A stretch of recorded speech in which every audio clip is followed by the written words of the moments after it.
suficiente. Aí eu vou colocar ela e vou colocar outras que eu vou chamar outras pessoas para vir para ver se assiste qualquer coisa, para eu poder fazer a gravação para vocês. Eu primeiro queria saber de vocês, hoje eu estava falando com os meninos, né, José, o Emerson, Rita, João Vitor, Renê, se eles já começaram a fazer o trabalho. Lembrando que o trabalho que eu solicitei era um trabalho sobre os impactos ambientais que você identifica na sua cidade, mas é um estudo de um impacto em particular. Você vai escolher uma área degradada, certo? Da sua cidade, e vai fazer um PRAD, né? E o outro é sobre uma pesquisa bibliográfica das unidades de conservação federal. Vocês podem ver que eu já alterei algumas coisas que eu coloquei lá no Moodle. Vocês lembram que a ementa estava diferente, né? A ementa eu me confundi, coloquei a ementa do Coisa Novo, do PPC do curso novo, mas eu já alterei lá, e eu alterei também falando que a pesquisa era sobre as unidades de conservação federal. Escolher uma dentro do estado de Goiás e falar sobre ela, tá? Então, já detalhei isso tudo na aula passada. Se vocês tiverem alguma dúvida, qualquer coisa para falar, vocês podem me procurar no WhatsApp, eu respondo, tá certo? Às vezes, assim, vem 5, 10, não sei quantas mensagens de não sei quantos alunos. Aí, às vezes, assim, o que você colocou está lá no final e eu posso esquecer. Isso às vezes acontece mesmo, mas vocês me lembram de novo, que aí eu falo, tá bom? Socorro. Oi, Jaqueline. Só uma perguntinha. Esse que é para nós fazer que é para falar das unidades de conservação, aí você quer que coloque tipo um resumo ou é para colocar referencial também? É para colocar referencial também, não é? É para colocar o referencial, certo? É para procurar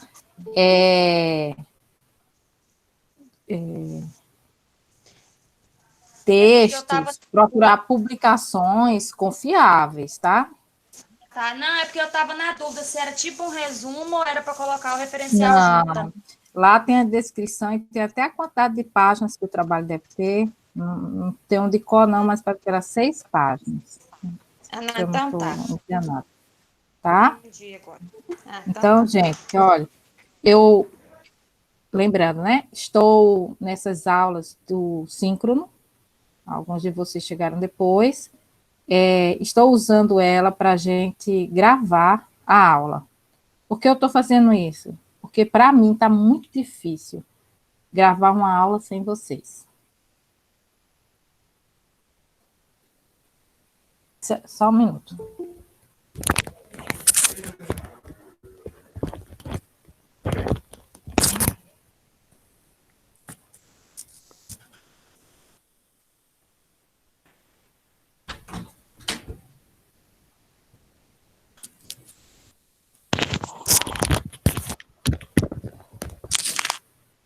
Oi, Flávia. Desculpa, não estava escutando. Oi, Oi, Marcelo. Socorro.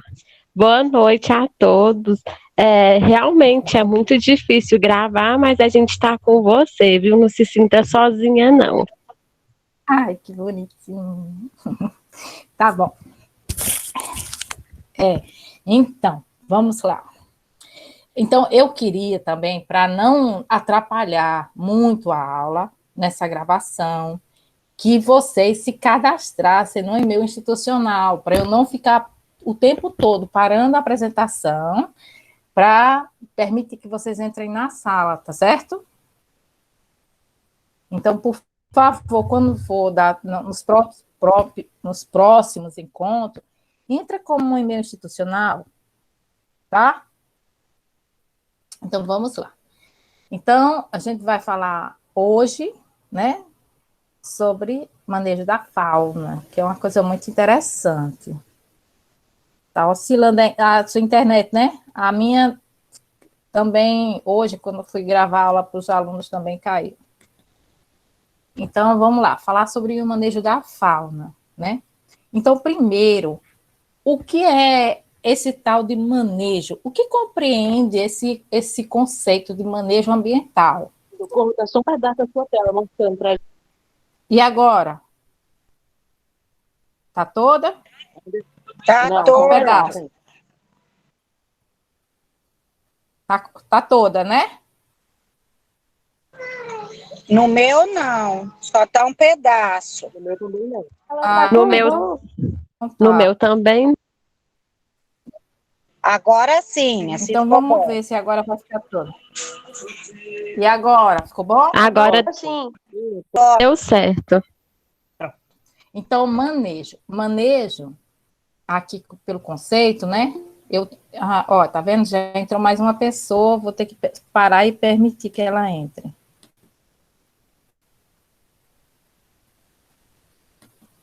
Viu? Então, da próxima vez, gente, tentar entrar no e-mail institucional, viu? Cadê? Aqui. Então, manejo. Manejo é conjunto de atividades e práticas que harmonicamente exercitadas permite o desenvolvimento socioeconômico e a conservação ambiental. Então, como vocês estão vendo, manejo já quer dizer a presença do homem, a interferência do homem, tá? A interferência do homem para essa melhoria ambiental, tá?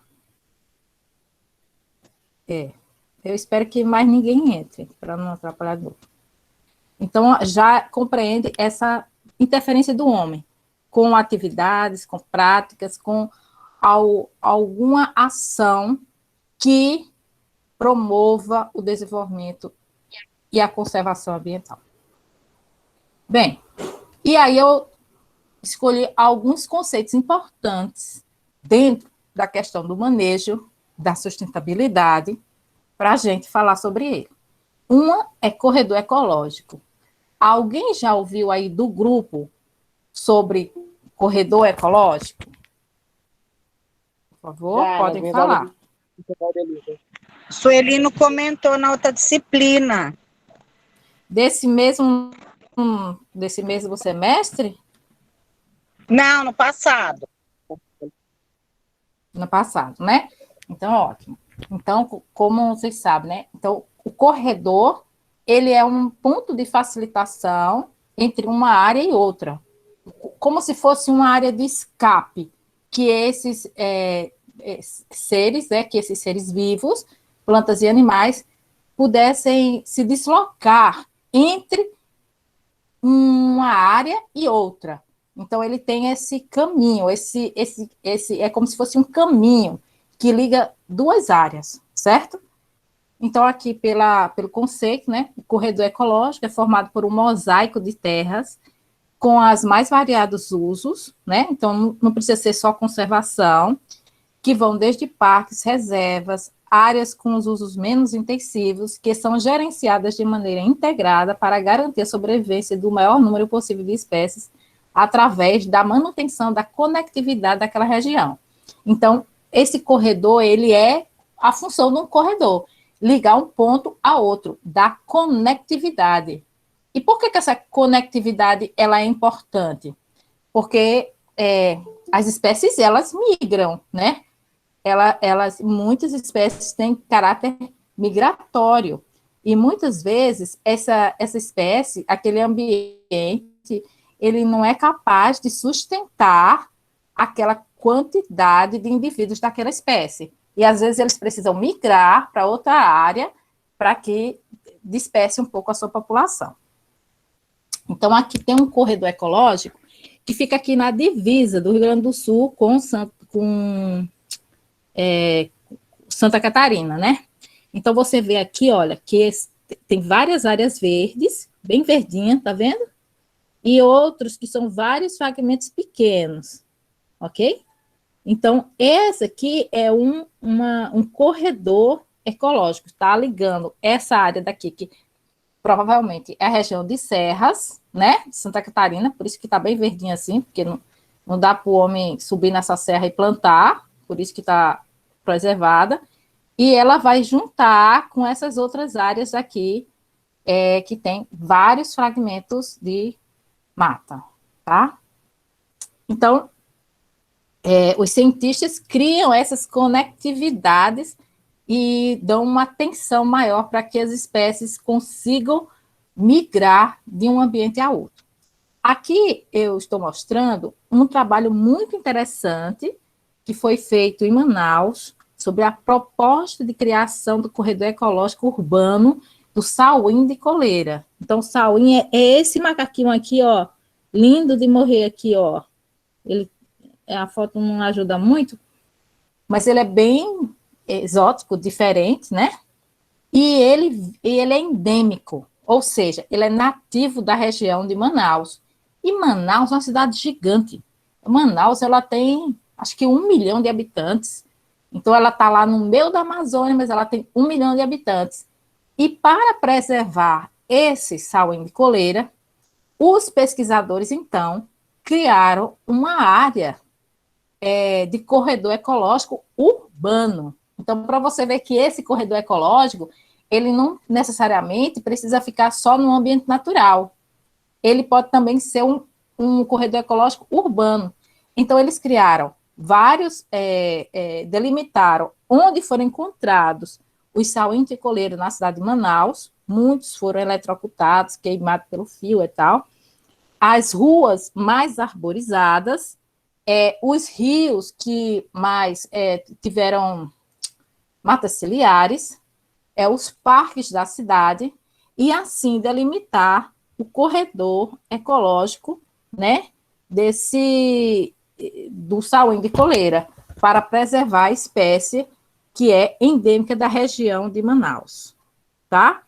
E aqui, olha, eles identificaram os pontos onde há necessidade de arborização para essa passagem do sauim de coleira. Outros lugares, eles identificaram os pontos de instalação de passagem da fauna. Então, eles botaram como se fossem umas pontezinhas ligando uma árvore à outra, para que eles pudessem se deslocar, né, para ter essa função de conectividade do corredor ecológico. E aí, a área do entorno do corredor ecológico do sauim de coleira. Tudo que está aqui em cinza são casas, né, são áreas urbanas. E o que está em verde são as áreas verdes, né, da cidade. Outro conceito que é importante para a biologia da conservação é o hotspot. Os hotspots, elas são regiões biologicamente ricas, com muita biodiversidade, e elas estão sob ameaça, certo? Então, esses hotspots, eles foram criados por organismos internacionais de conservação que mapearam dentro do planeta inteiro algumas zonas que têm muita biodiversidade e que estão sendo ameaçadas. Aí, em um ano lá, eles denominaram 25 regiões, e hoje já aumentou mais essas regiões, tá?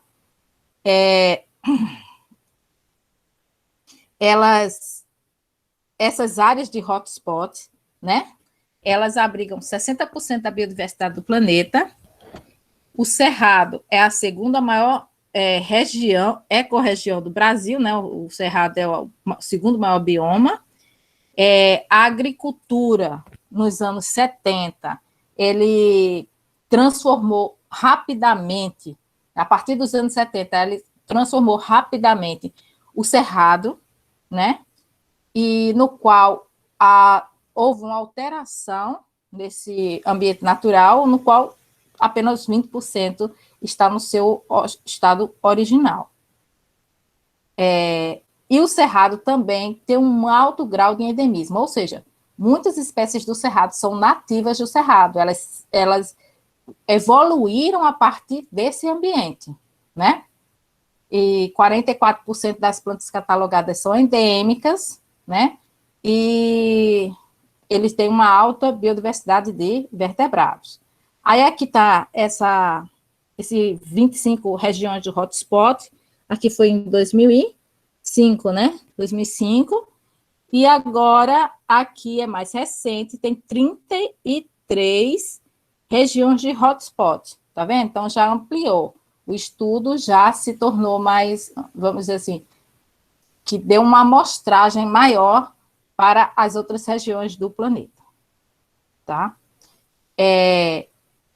Outro conceito importante para a biologia da conservação, sobre biodiversidade, é o conceito de abraço verde. Aonde que tem Diga, esse hotspot aqui no Brasil? Olha, tem várias regiões, né? A gente tem aqui as regiões de Mata Atlântica, temos as regiões de Cerrado e Mata Atlântica e Cerrado. Aí você vai dizer assim, e a Amazônia não tem? A Amazônia está sendo bem representada nas outras, na outra parte da América do Sul, ó. Tem muito na Colômbia, no Equador, então é essa parte aqui mais do Chile, aqui, Paraguai, Bolívia, tem as regiões também da Amazônia. Então, Tá. na questão do Brasil, é mais mesmo Cerrado e Mata Atlântica, ok? Mas não quer dizer que a Amazônia não entra, mas não no Brasil exatamente. O Brasil, a Amazônia é uma região de hotspot, mas assim, delimitado mesmo dentro do Brasil, não, é na Colômbia, tá? Você vê aí essas nomeações até o número 23, ou 33. E agora aqui o abraço verde. Então, o abraço verde é uma zona de tampão, de amortecimento. Então, assim, quando você tem um ambiente protegido, vocês vão estudar isso aí, as unidades de conservação, então, os parques nacionais. Você terminou o Parque Nacional, vamos dizer que o limite do Parque Nacional é a fazenda da Valdelisa. Então, da cerca da fazenda da Valdelisa para a direita é um parque nacional e para a esquerda é a fazenda da Valdelisa. Bem, quando vocês forem estudar sobre as unidades de conservação, vocês vão ver que é necessário que o limite dessas unidades de conservação, principalmente aquelas que têm de proteção integral, né? E o limite, ele seja protegido também. Então, a Valdelisa, ela não pode, terminou o Parque Nacional, ela plantar trigo, soja, não sei o que, não. Ela tem que ter uma zona de amortecimento, entendeu? Então, vai ter que ter uma agrofloresta, vai ter que ter alguma coisa para não quebrar rapidamente de uma área de proteção para outra, no qual tem uma cidade, uma indústria ou uma agricultura intensiva, certo?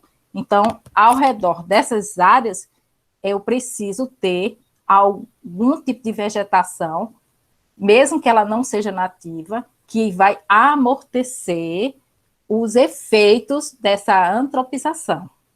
E o melhor é que ela seja uma agrofloresta, né? Então, a agrofloresta é um ambiente no qual você intercala espécies arbóreas de valor madeireiro, frutíferas, com espécies de ciclos mais curtos, né? Bananeiras, urucum, aí vai intercalando aos poucos, tá? Depois a gente pode falar mais sobre agrofloresta. Aí eu peguei essa imagem aqui, ó. Isso aqui é o Parque Nacional do Xingu, certo? Ó, peguei uma imagem aqui de satélite do Parque Nacional do Xingu. Esse aqui é o parque, tudo verdinho. Você tá vendo aqui tudo verdinho? Aí, quando você vai ver aqui, ó, na borda do parque, esses quadradinhos aqui marrom. O que são esses quadradinhos marrom?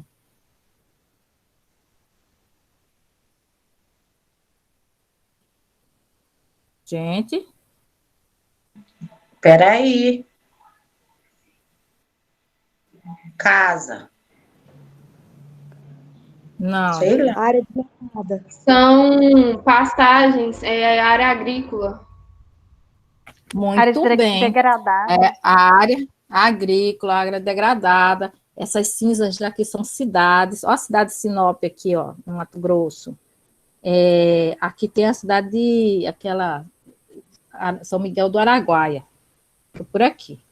Aí, então, essa área aqui verde, essa área verde que você vê maior, tudo isso aí é o Parque Nacional do Xingu, que ele foi construído para abrigar. Eu estou na dúvida, viu, gente, se isso é um parque nacional ou essa é uma área indígena, é uma unidade de conservação indígena. Ela foi usada para abrigar as reservas indígenas que foram retiradas para a construção de hidrelétricas, tá? E se você tiver mais curiosidade, você pode olhar aqui as imagens de satélite desses rios e você vai ver que esses rios estão sendo degradados. Que foi o quê? Aquelas invasões que aconteceu o ano passado das reservas indígenas para a retirada de metais preciosos, né? Então, a gente viu isso acontecendo. O Socorro, Diga. como que eu enxergo essa degradação na imagem? É esse marrom? Você vai lá no Google Maps. Vai lá no Google Maps, você aproxima, vai botando mais e vai aproximando. Aí você vai ver os rios aqui e que eles estão meio que estranhos. Por quê? Porque, no geral, esses ambientes, eles teriam uma margem de rio com uma mata ciliar muito bem protegida. Você vê aqui que essa área todinha aqui, ó. Vocês veem um mouse quando eu passo o mouse, gente? Não, Ou não? eu não. Não. Vocês não veem, né? Quando eu passo o mouse, né? Então, essa área mais verde aqui, ó, é a área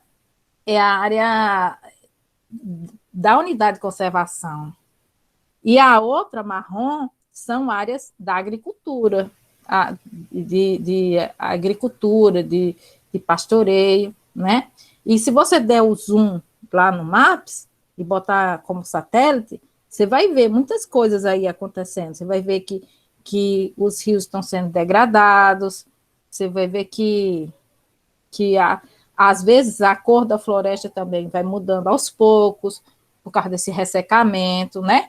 Então, como ela é uma unidade de conservação e que a gente vê que ela é muito importante, ó, tem um rio muito importante aqui, eu não posso terminar essa unidade de conservação e depois fazer uma agricultura intensiva, né? Tem que ter uma zona de amortecimento, que seria esse abraço verde, principalmente através da agrofloresta. Aí aqui a gente vem com a biologia da conservação. Essa biologia de conservação, ela compreende também a questão do manejo. Então, eu coloquei assim, que a biologia da conservação é uma ciência, né? É um novo ramo da biologia, e que ele lida com essa questão da escassez e da diversidade. Então, ela tem esse parâmetro de escassez e biodiversidade. Então, e a interferência para alterar, melhorar, proteger, conservar essa biodiversidade é o manejo, né? Então, é como se a biologia da conservação fosse uma ciência pura e o manejo fosse a ciência aplicada. Ela é aplicada porque ela tem um objetivo de preservação, de conservação.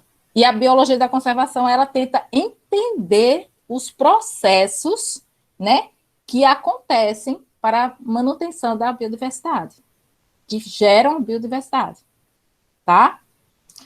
Então, a biologia da conservação, ela tem como objetivo compreender o fenômeno de extinção e fornecer ferramentas que antecipem, evitem, minimizem ou reparem os danos ecológicos, né? E aqui nós temos os paradigmas da biologia da conservação. Então, são grandes, vamos dizer, problemas que a biologia da conservação tem que resolver, né? É a questão, por exemplo, das populações em declínio. Dentro dessas populações de declínio, a gente tem que estudar maneiras de detectar essas populações de declínio, diagnosticar e parar o seu declínio, concentrando-se nas causas do declínio, que são exteriores à população em questão, né? Então, uma das questões estudadas pela biologia da conservação é a população em declínio. A outra são as populações pequenas, porque as populações pequenas, elas têm, por elas terem poucos indivíduos, qualquer interferência nessa população vai gerar um dano que pode ser fatal para a espécie, né? E a biologia da conservação já detectou, né, o quarteto diabólico da extinção das espécies, né? Que é a sobreexploração da espécie, quando você explora demais, a gente vai ver mais adiante, a destruição e a fragmentação de hábitats e a introdução de espécies exóticas e as cadeias de extinção. Então, vamos falar sobre cada um deles. Vocês podem interferir quando vocês quiserem, viu? Então, vamos falar sobre o quarteto diabólico da extinção. Essa Pode população falar. em declínio foi o que aconteceu um tempo atrás, teve umas propagandas sobre o mico-leão dourado para preservar, não sei o quê. Que Não, ótimo. não tem a ver com isso aí? Tem, Você eu trouxe lembra um disso? exemplo para isso. Eu trouxe um exemplo para isso aí, do mico-leão, justamente. Viu? Vamos lá, então vamos falar primeiro do quarteto diabólico. Então, a sobreexploração. O que é a sobreexploração? É explorar demais um determinado recurso e no qual a taxa de mortalidade é maior do que a taxa de crescimento da população. E com isso, a população não é suficiente, né? Essa taxa de crescimento não é suficiente para garantir a continuação da população. Então, você vê aqui uma rede, ó, cheia de uns peixinhos, doido para sobreviver com a boca de fora, e as pessoas cada vez mais pegando peixes. Aí você tem aqui, ó, 1910, aí tem um navio e o mar está cheio de peixe. Então, é um navio e milhões de peixes. Hoje em dia, você tem vários navios e a população de peixe diminuiu. Diminuiu por quê? Porque houve uma sobreexploração, é chamada de sobrepesca. Sobrepesca. Quando a pesca é tão intensiva que ela detona o estoque de peixes que ele não consegue se recuperar e voltar à quantidade que tinha antes, porque foi sobreexplorado, certo? E a sobreexploração, né? Ela é mais susceptível, né? Ela é mais, vamos dizer, difícil de ser revertida quando a taxa de crescimento é lenta e as espécies são insulares. Então, vamos supor o seguinte, ó, não sei se vocês lembram, caça às baleias. O que é que vocês se lembram das últimas notícias de caça à baleia? José Emerson, pode dizer. Ô, Thalita, pode falar da caça à baleia. As últimas notícias que vocês escutaram. Da caça às baleias? Ué, a última vez que eu Sim. que eu fiquei sabendo que foi proibida porque o pessoal pescava para poder arrancar só as partes com questão da alimentação, não sei se era da China ou Coreia, não foi assim. Foi a única coisa que eu tenho lembrança de ouvir. Aí tava assim. Alguém mais quer falar? Ednei, quer falar?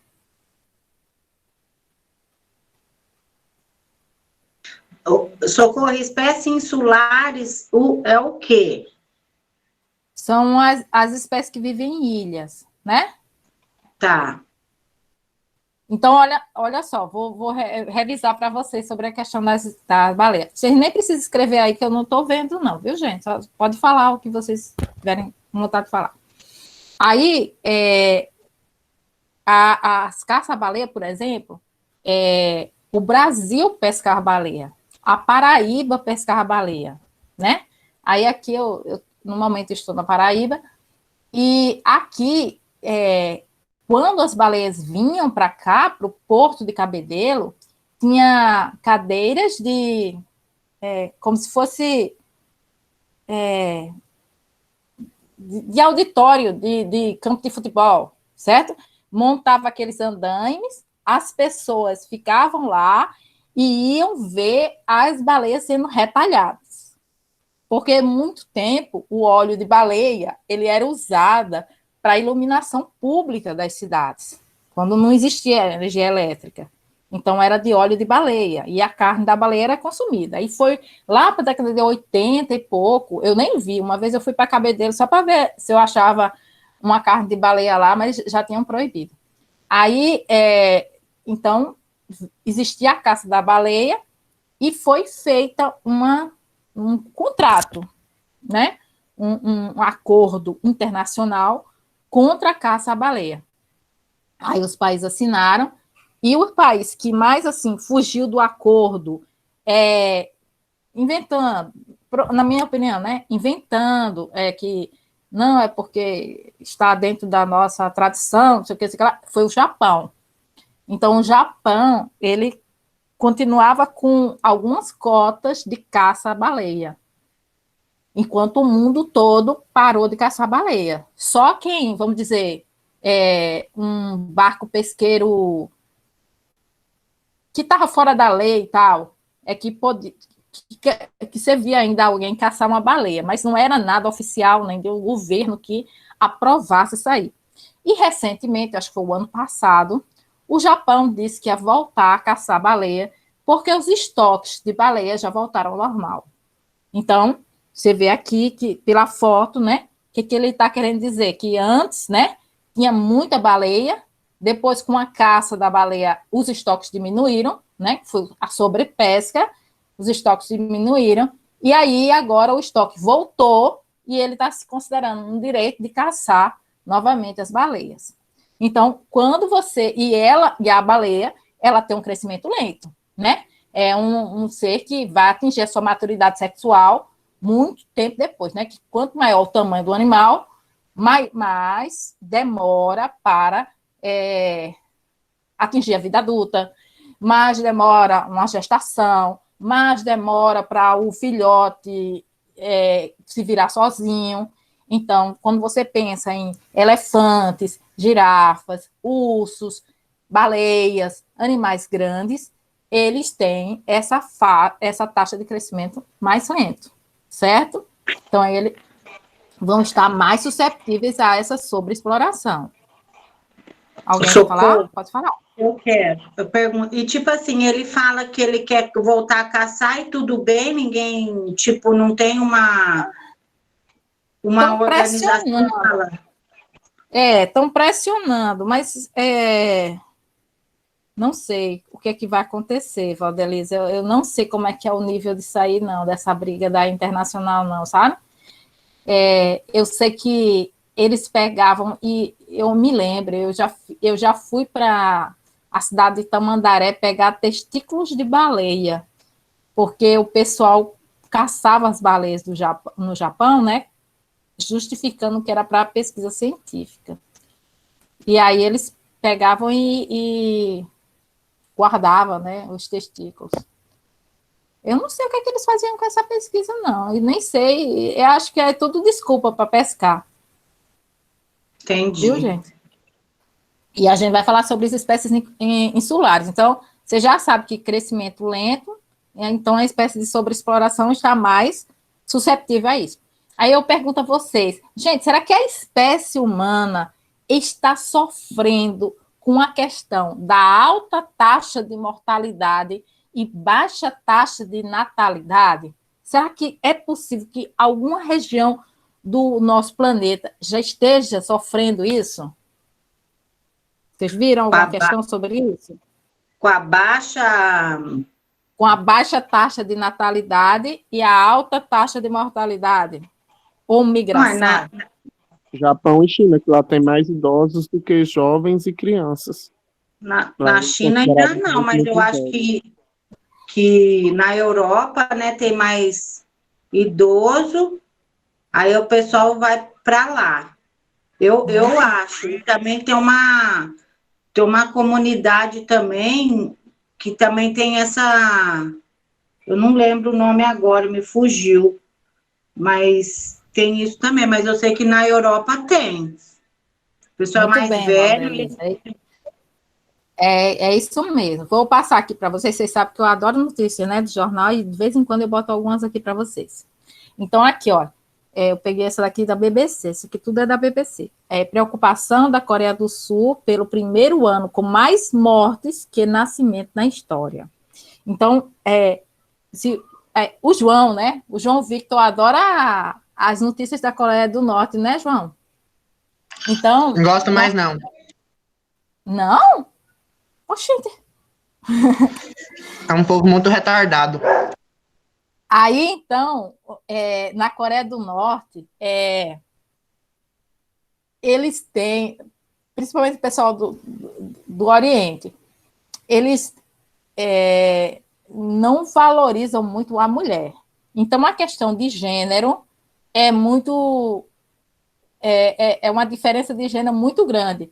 Então, as mulheres não são privilegiadas. Então, elas não ocupam... para ela ocupar alto cargo, ela tem que sacrificar o máximo. Então, as mulheres da Coreia do Sul, para atingir algum objetivo de trabalho, elas têm que abdicar da vida dela familiar, da questão da maternidade. Tudo isso aí elas têm que abdicar, porque não dá, a pressão da sociedade é muito grande. Você sabe que os estudantes que estudam na América do Sul, da Coreia do Sul, são quase tudo doido, né? Eles têm um dos vestibulares mais concorridos que tem do planeta.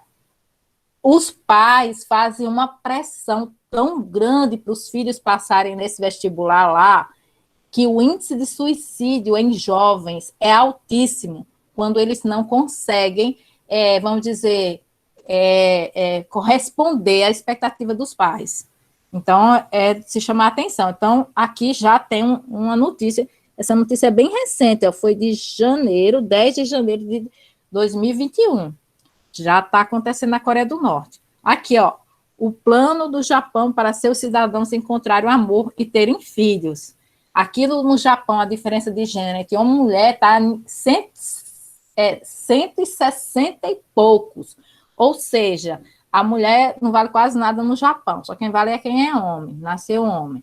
E aí eles estão usando aplicativos de celular para que os casais se informem, porque as pessoas não estão mais casando, não estão mais se relacionando, não estão mais querendo ter filhos. E o governo está dando dinheiro para os casais terem filhos e, mesmo assim, não estão conseguindo. Aqui é outro caso, ó, na Europa, como a Isa falou. Notícia nova, 2017, ó. Isso aqui é na população da Bulgária, né? Parece que é Bulgária. Aí fala que a população da Bulgária, numa época, ela chegou a 10 milhões de habitantes. Depois foi para 7 milhões de habitantes. E a previsão é que seja 5 milhões de habitantes. Então, a população da Bulgária está caindo por causa da migração. Então, não foi a questão de mortalidade, foi migração, foi as pessoas saírem do país. Aí, o governo está estimulando o pessoal a migrar para a Bulgária. Mas, veja bem, ele não quer qualquer um para migrar na Bulgária, não, viu, gente? Ele só aceita gente rico e que seja uma pessoa que tenha mais, vamos dizer, ele não aceita, por exemplo, o turco, e o turco faz divisa com ele, né? Faz fronteira com eles. e eles não querem turco por causa da questão da religião. Tem pessoas que ricos e que tem a ver com com os valores deles, né? Então, a população está diminuindo. Então, aqui é uma foto mostrando a questão da sobrepesca, né? Quando a mortalidade causada pela pesca excessiva está provocando uma diminuição dos estoques de peixes, né? Que é sobrepesca. Então, aqui nós vemos aqui o peixe, o tubarão-baleia, né? Ele procurando a comida e a comida toda sendo levada para os barcos pesqueiros. E aí a questão das espécies insulares, né? Lembra, Valdelisa, que aqui tem a questão de espécies de crescimento lento e as espécies insulares, então elas são mais susceptíveis à extinção. Aqui é o exemplo do dodô. Já ouviram falar do dodô, não é, gente? Só em Então, o dodô Sim.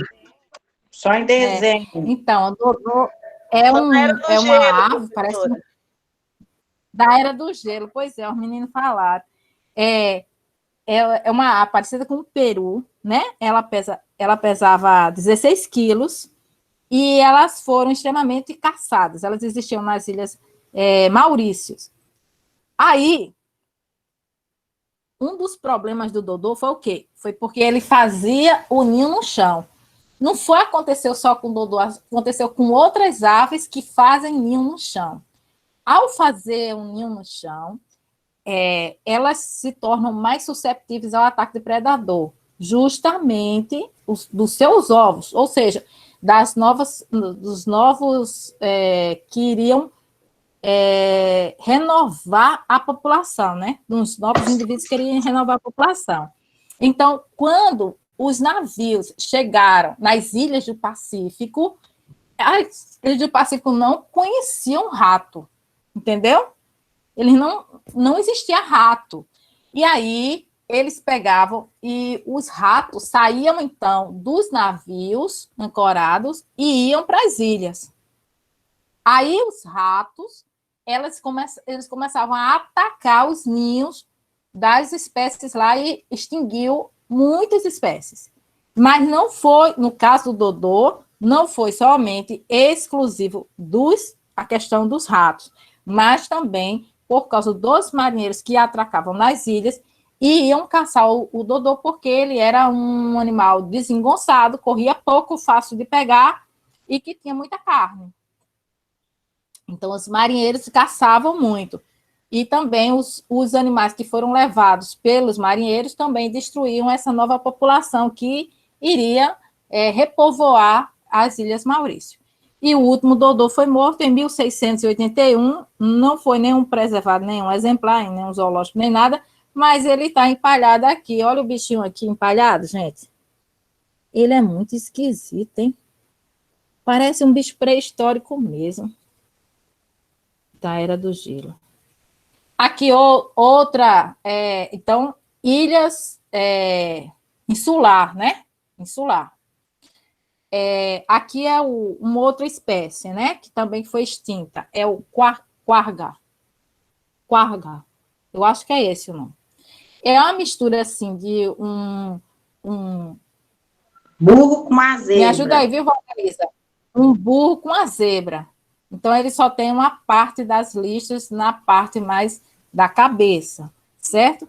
E o último foi caçado em 1879 e foi caçado em 1878, e o último exemplar morreu no Jardim Zoológico de Amsterdã, em 1883. Olha aqui, empalhado, bichinho. Oh, meu Deus do céu. Pronto. Então, aqui nós vimos a questão das espécies insulares, a destruição, a sobrepesca, né? Agora a gente vai falar sobre a fragmentação de hábitats, né? Então, os hábitats, né? Vamos ver essa imagem aqui, essa daqui que tem mais essa área roxa aí. Então, você vê que a área roxa poderia ser uma região de floresta, e que essa área roxa ela vai diminuindo aos poucos, né? vai diminuindo aos poucos e vai se fragmentando, virando, era só 3 áreas roxas e agora está virando 4, 5, vai virando vários pedacinhos pequenos. Então, essa fragmentação dessa vegetação, ela é muito danosa à questão da preservação, certo? Muito danosa. Aqui nós vamos falar sobre a fragmentação de hábitats na questão da Mata Atlântica. Então, aqui era no século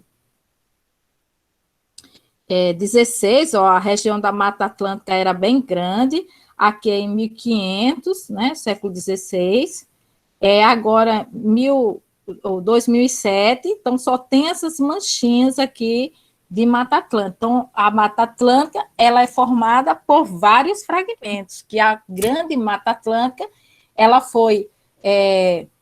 por ser também uma vegetação que está no litoral, que é onde se concentra as grandes cidades do Brasil, são no litoral. Se você pensar que praticamente todas as capitais do Brasil que tem mar, a capital fica no litoral, né?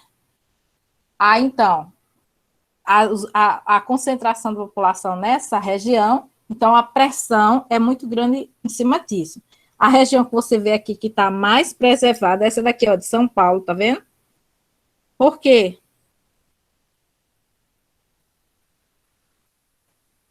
Por quê, gente? Por causa das serras, né? Por causa das serras. Então, aqui, continuando, vamos falar bastante sobre a fragmentação, né? Aí você vê aqui uma área verde, né?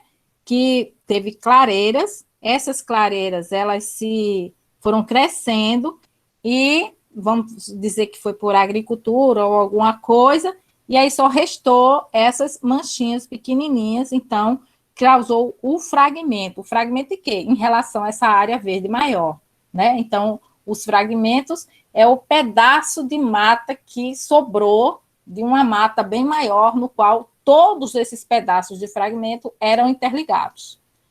A ampla... Então, quem é que causa a fragmentação de hábitats, né? É a agricultura, são as estradas, né? Os canais, as cercas. E esses lugares que não é floresta nativa, ela é chamada de matriz, tá certo? A matriz é a parte que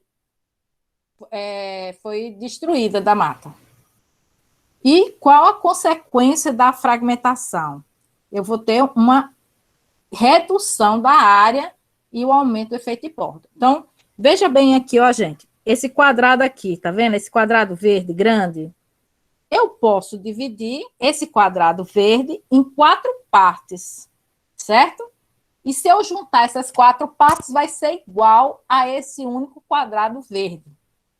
Mas eu pergunto a vocês, qual é melhor de proteger o ambiente?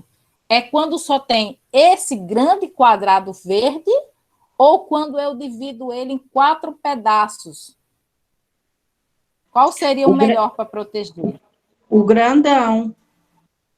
O grandão. Então, se você pegar aqui a fita métrica, certo? E medir essa área aqui todinha em volta do quadrado verde, vamos dizer que vai dar um número 6 centímetros, certo? Vamos dizer que aqui tem vamos dizer que aqui tem 6 dá... 3 dá 6, 9, 12 centímetros. Então, o perímetro desse quadrado verde grande é 12 centímetros. Quando eu divido esse quadrado verde em 4 pedacinhos, certo? Esse perímetro desses 4 pedaços, juntando todos eles, é maior do que 12 centímetros. Então, a borda exposta, quando você fragmenta, é muito maior. Entendeu? Então, se a borda é maior, o impacto sobre a mata é maior. Então, aqui eu posso ter mais perigo de invasão, eu vou ter mais perigo de dessecação, eu vou ter menos proteção das espécies que estão lá. Então, essa borda grande que os fragmentos florestais geram é que faz com que a tendência dos fragmentos é cada vez mais diminuírem, perderem a sua qualidade ambiental, certo?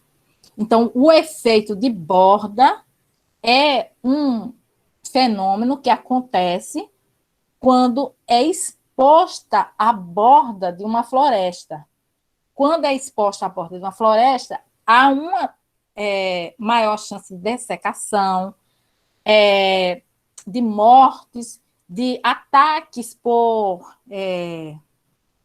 aquela trepadeiras. Os ninhos das aves estão menos protegidos na borda, certo? Então, a fragmentação, ela vai diminuir a qualidade dos ambientes, porque ela vai expor mais as bordas. E o centro do fragmento é que vai estar mais protegido, certo?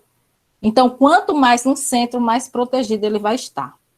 Aqui é um exemplo de um efeito de borda. Vamos supor que eu tenho uma mata nativa, agora eu passei um correntão e expus essa árvore aqui grande, ó. Tá vendo aqui a copa dela? Parece um guarda-chuva. Você não tá vendo o mouse, né? Mas aqui essa daqui que parece um guarda-chuva, mais verde escuro. Aí você vai ver aqui, ó, no segundo quadradinho, pronto. Tá vendo o cursor, a seta do mouse? Alguém tá vendo ou não? Não, né? professora. Só eu. Não dá para ver a seta. Tá bom. Tá. Então, aqui, ó, você veja bem, a árvore era verde, agora a árvore já ficou clarinha.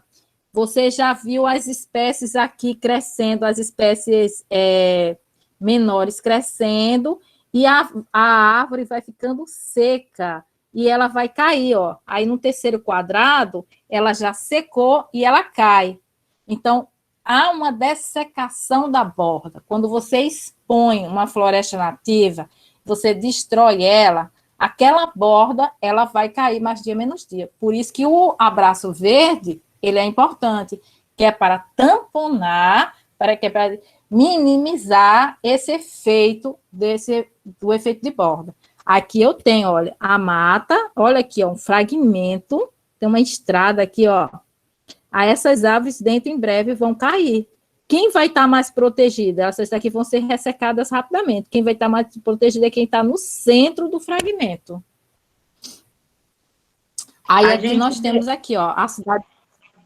Diga, a gente vê bem esse efeito borda nessas estradinhas que vai na roça, né? Essas estradas de chão. Aí eu estava até falando sobre essa questão com as minhas colegas. Na minha concepção, né, é difícil para vocês do Cerrado verem esse efeito de borda, a não ser quando é uma vegetação de mata mesmo, mas a de Cerrado não dá para identificar, entendeu? Então, se for uma vegetação de mata seca, de mata ciliar, de algum tipo vegetacional do cerrado mais florestal, você consegue identificar o efeito de borda. Mas se for cerrado escrito censo, cerradão e tal, não dá para perceber direito, certo? Por quê? Porque a vegetação do cerrado já é muito aberta. Essa vegetação, fitofisionomia mais campestre, mais savânica, ela é mais aberta. Então, a borda não vai influenciar, não. Mas quando você tem Mata Atlântica, quando você tem floresta estacional, que tem lá em São Paulo, quando você tem mais um outro tipo vegetacional de cerrado, florestal, aí você percebe mais, tá certo? Aí aqui nós temos um parque, né? Um parque aqui na cidade de Maringá. Observa aqui que a cidade de Maringá é muito arborizada, olha só, as ruas tudo cheias de árvores, ó, e tem 2 parques aqui, e esse parque, logicamente, está sofrendo também com o efeito de borda. Por quê? Porque não tem nem como fazer um abraço verde aqui, porque já está cheio de casa, né? Então, no efeito de borda, as espécies do interior da floresta não se adaptam à borda, há uma extinção, né, da espécie, ela é considerada uma armadilha ecológica, né, porque ela está isolada, não tem salvação. Mais dia menos dia, esse efeito de borda ele vai ser sentido. Vai ter o maior ataque por exóticas, plantas trepadeiras, e as plantas acometidas por doenças e ataques de animais domésticos também. Aí, os efeitos de borda, o que ele vai fazer? Ele vai provocar uma alteração climática dentro daquele fragmento, né? Porque as bordas são mais secas, a gente já falou, tem mais incidência de luz, a temperatura é mais alta, está mais sob a ação do vento e do fogo. E na Amazônia, teve estudos que esse efeito de borda pode chegar a 100 metros. Então, 100 metros é a borda. Você vê aquelas florestas, a borda, as árvores bem altas, mas mesmo assim, aquilo ali é a borda, ela está sob o efeito de borda. E só depois dos 100 metros é que vai estar com a floresta mais preservada. Então, a coleção de pequenas áreas pode manter maior parte da biodiversidade. Então, eu tenho que ter uma coleção de muitas pequenas áreas para poder ter manter a biodiversidade. E grandes áreas são necessárias para manter populações de espécies mais sensíveis. Então, por exemplo, uma onça, uma onça precisa de uma área muito grande para sobreviver. O fragmento florestal ataca justamente as onças, porque elas precisam se transportar de uma área para outra. E existe, entre os fragmentos, né, uma questão entre fonte e sumidouro. Vamos dizer o seguinte, aqui. Não. Deixa eu passar uma aqui, gente. Pronto. Olha aqui, vocês estão vendo aqui, tem vários fragmentos, né? Tem um fragmento grande, essa bolona grande, e esses outros fragmentos menores. Vamos supor que eu esteja falando sobre... Diz uma espécie aí, gente. Pronto. Macaco guariba, tá certo? Então, o macaco guariba, ele precisa de área florestal. Aí aqui eu tenho um fragmento, tudo aqui verde, é o fragmento florestal. A parte de amarelo, já vou liberar, viu, gente? Deixa eu só finalizar. A parte em amarelo é a parte de soja, tá certo? É um plantio de soja. Então, a parte em amarelo é chamada de matriz. Aí o macaco guariba, ele tem uma famíliazinha aqui, ó, com 5 indivíduos. Vocês estão escutando, gente? Ou caiu a conexão? Sim, tô ouvindo. Bem. Ok. Aí eu tenho aqui uma família aqui com 5 macacos guaribas, está vivendo aqui muito bem. Aí está tão bem que a fêmea produz mais filhotes. Aí nasceu mais 2. Eita, agora não tenho mais 5, eu tenho 7. Esse fragmento grande, será que agora ele é capaz de sustentar os 7 guariba? Aí vem, não, vamos supor que não dá para sustentar. Aí o que é que ele faz? Um desses guariba vai ter que ir para o outro fragmento. Aí ele vai migrar de um fragmento para o outro, certo? Aí aqui já tinha mais 2 macacos guaribas nessa outra aqui. Aí ele veio, se juntou com esses daí, certo? Então eles vão migrando de um fragmento para o outro. De acordo com o quê? De acordo com as condições daquele fragmento. Pode ser que um fragmento ele tenha florestas, matas, produtoras de alimentos para o guariba. Então, ele produz, pode ser até pequeno o fragmento, mas ele produz muito alimento para os guaribas. Então, ele é um ótimo fragmento. Então, quando esse fragmento ele é bom, ele sustenta uma população boa, as fêmeas produzem muito filhote, e, no final das contas, aquele fragmento que é muito bom, ele vai gerar indivíduos que vai migrar para outro fragmento. Então, Aquele fragmento bom é o fragmento fonte, entendeu? Fonte, porque ele está fornecendo as espécies que vão habitar os outros fragmentos, que vão migrar para os outros fragmentos.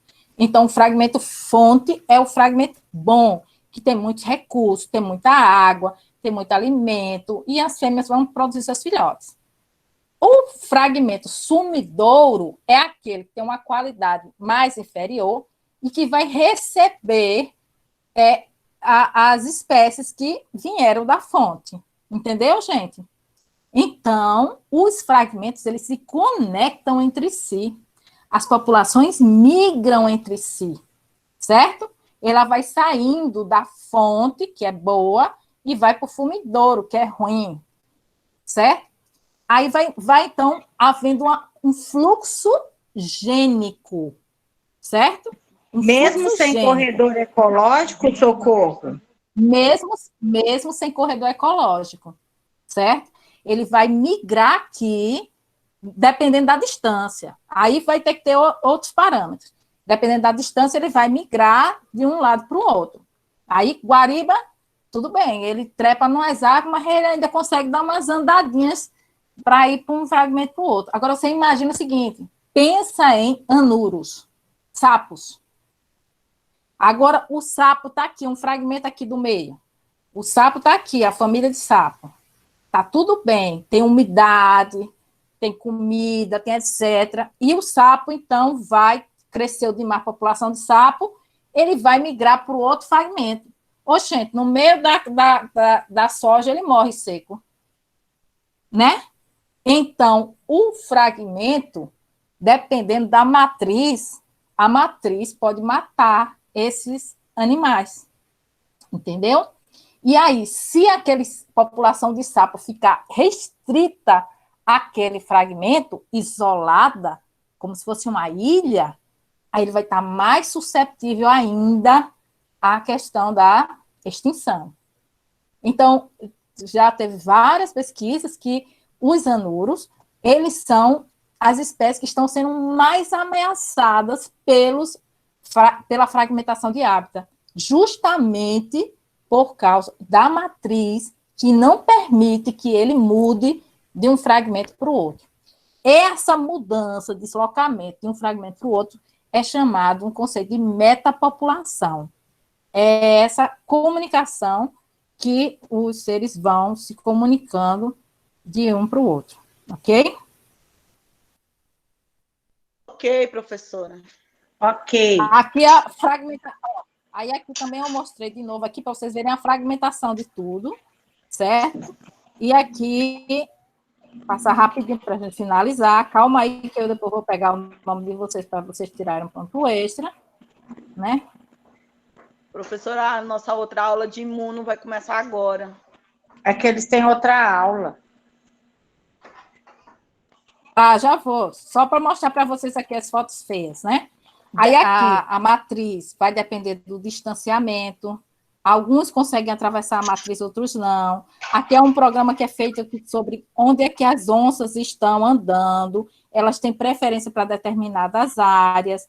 Aqui a conectividade dos fragmentos. Esse tip stone é como se fosse um trampolim, uma área que o animal vem, ele deu um apoio, depois ele vai para o outro. As estradas que formam a matriz, elas são grandes provocadoras de mortes, e aí a gente parou por aqui no fragmento, depois a gente volta aqui, tá bom? Então, gente, muito obrigada pela presença de vocês, não saiam. Eu vou tirar um print aqui da sala, tá certo? Para a gente ter um jeito aqui de tirar...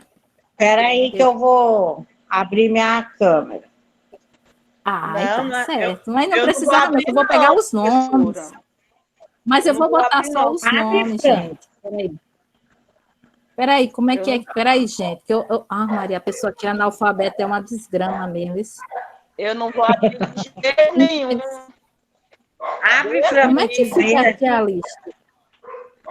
A próxima, quando eu tiver assim, tomado banho, passado perfume. Eu tirei print, eu te mando no seu PV, pode ser?